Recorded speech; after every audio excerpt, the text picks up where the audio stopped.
It says this afternoon the decision by government to close schools is, and I quote, both regrettable and unjustifiable. The organisation goes on to say that effectively the decision means that by August 24 this year, over 10 million South African children, depending on the grade they are in, will have lost over 50 or 100% of scheduled school days. The South African Human Rights Commissioner who looks at matters education is Andre Gaum. He is with us now. Mr. Gaum, good afternoon to you and welcome. Regrettable and unjustifiable, those are strong words. In what respect, in your opinion, has the President then made a mistake? Yes, well, we have pointed out why it is our position that the school should not close. We pointed to research showing learning losses, increased inequalities, and regress, especially as far as poorer learners are concerned, in terms of reading and math skills, also because of the digital divide and the fact that they don't have access to online education. But it also comes at a huge social, economic and health cost in the sense of increased hunger and malnutrition, the risk of child abuse, rising depression and anxiety among children, as well as a high risk of learners being left alone when the caregivers go back to work. These caregivers have been out of work, many of them, for a long time and want to resume their responsibilities as far as that is concerned. Now they have to make a decision between staying with their children on the one hand or otherwise then returning to work, which is an impossible decision to make. Not all of them can afford additional caregivers and so on. Yes.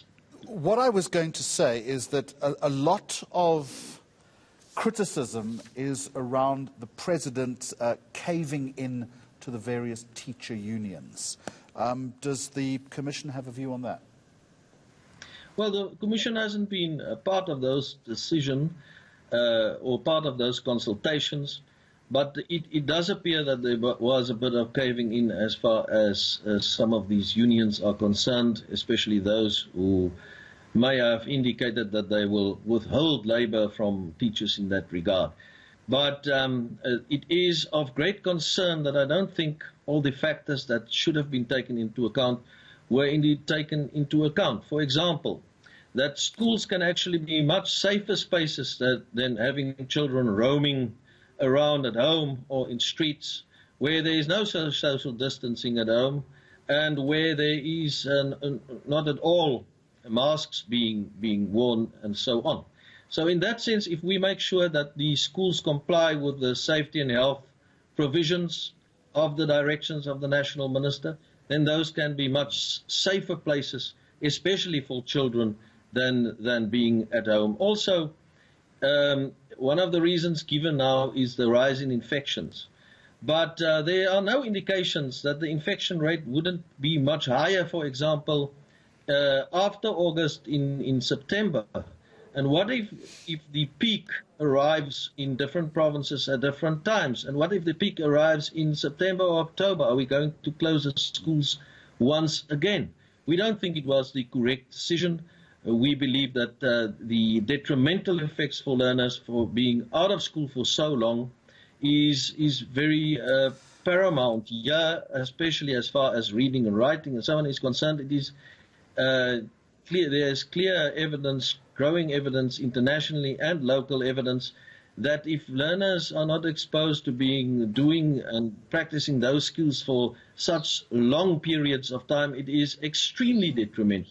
And, Mr. Gaum, let me ask you this question in conclusion. Again, regrettably, time is against us. Inevitably, this was always going to end up in court. We hear the Democratic Alliance now embarking on a legal challenge as far as this decision is concerned. Would that then be supported by the South African Human Rights Commission?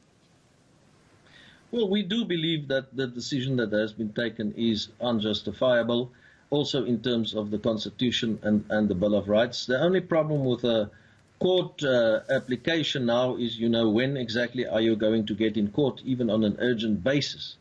And so that is not necessarily the best option under the circumstances. What we will do is we will make sure, and we welcome the fact that the President has announced that the school nutrition program will now be rolled out again to all 9 million qualifying learners. We will monitor the delivery of that food, but with that we want learning materials also to be delivered to learners, to bridge the digital divide as well, and to make sure that learners that have been out of school since March, that at least there is some form of proper education also taking place as far as they are concerned. I thank you for joining us today. Andre Gaum from the South African Human Rights Commission.